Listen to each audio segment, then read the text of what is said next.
And this had its origin in Microsoft's experimental house that was built some time ago.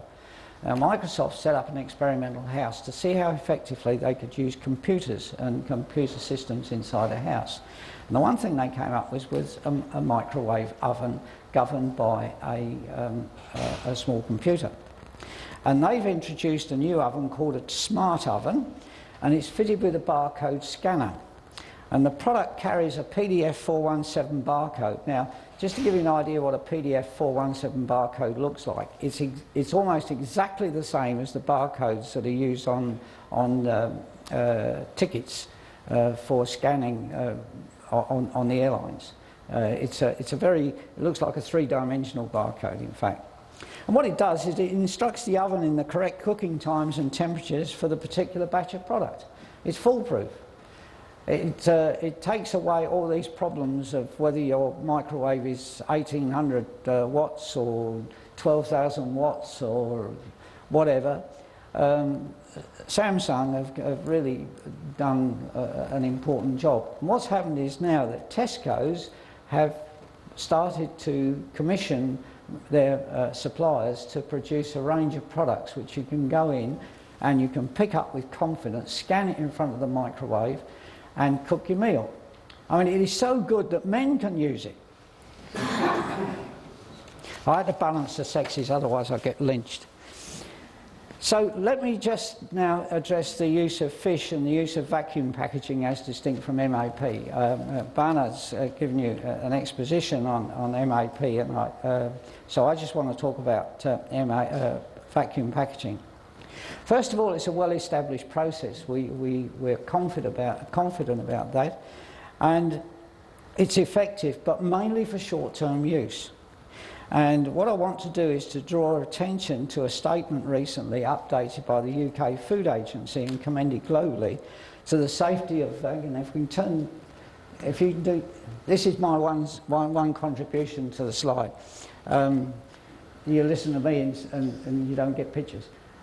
This reference relates to the safety of vacuum and MAP packed chilled foods, and especially in relation to the growth of Clostridium botulinum E, which only grows in the absence of atmospheric oxygen.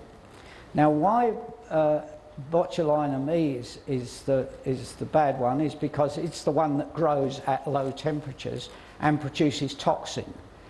And the toxin is dangerous. And so this warning has been issued, and it can be summarised in saying it's recommended that the shelf life of a chilled vacuum-packed MAP food held at 3 to 8 degrees C should never exceed 10 days unless its safety under expected storage conditions can be demonstrated. And that requires challenge testing. Now, I urge people to get that. You can download it. It runs to about 4 or 6 pages, and that's why I've not reproduced it in detail, because the detail is important. But have a look at it and see, because it gives some very sound and practical advice in relation to storing vacuum-packed products.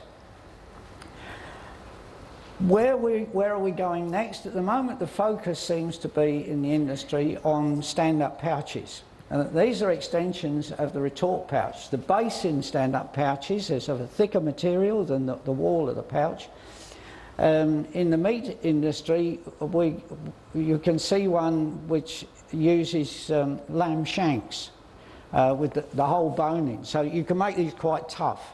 Retort pouches are extremely tough materials.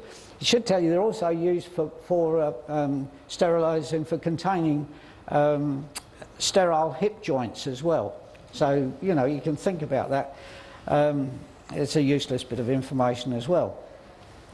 But they are tough. You can use them for a whole range of products, and fish soups, for example, would be an attraction in many ways to pack in such a pack. Talking about where we go with packaging, the one thing that I sort of listened for over the last 3 days and didn't hear, and I was a bit surprised.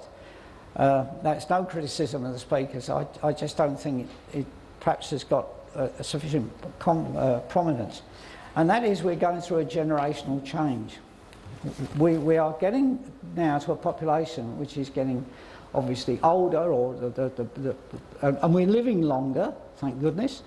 And two things are happening. One is that because of that generational change, we need to recognise that their intake actually is not as great as when you're dealing with families. In other words, you don't need family packs, you need smaller packs.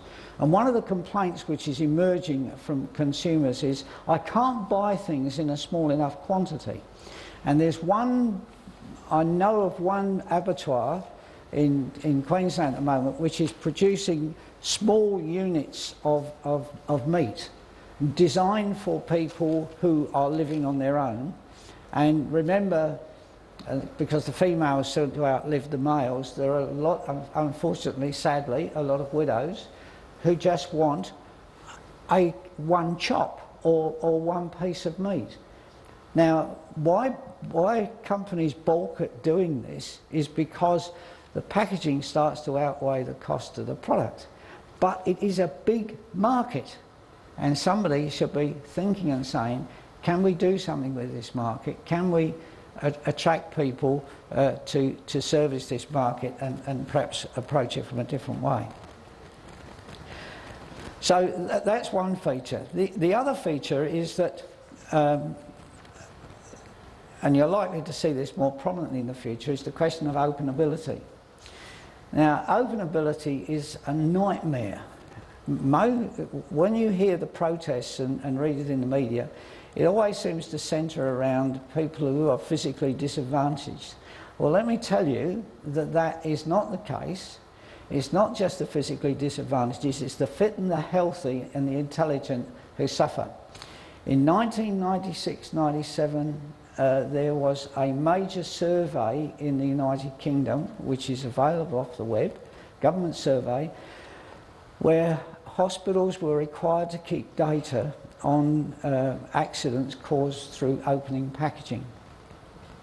And the data was retained, and the outcome was that in a year there were 64,000 hospitalisations through people hurting themselves opening packaging.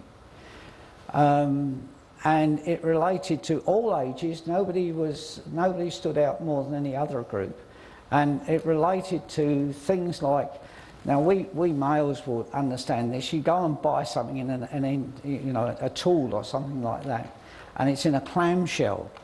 And what do? You go and get a screwdriver. There are more screwdrivers gone through hands than you can shake a stick at because of that, or sharp edges on rigid plastics. And it's an area which is badly served by the industry.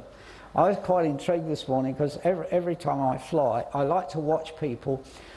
How do they attack those lovely little things, cookies and whatnot, in plastic bags on the aircraft?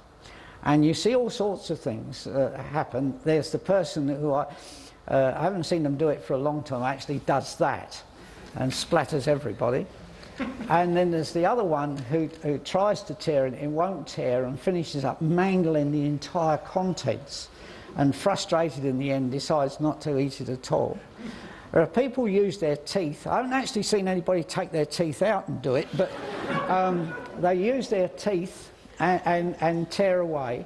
And the one that gives most people the trouble is the little cheese portions, where if you've got a lady sitting beside you, ask her nicely, because they all have long fingernails and you can't get under them. But it is a serious problem. It really is. You get more letters to the newspaper and the media about openability than you can imagine. And it's something we're not really very good at. And this morning I looked around in desperation around the pack. Was there a V-notch? If there's a V-notch, you can tear it.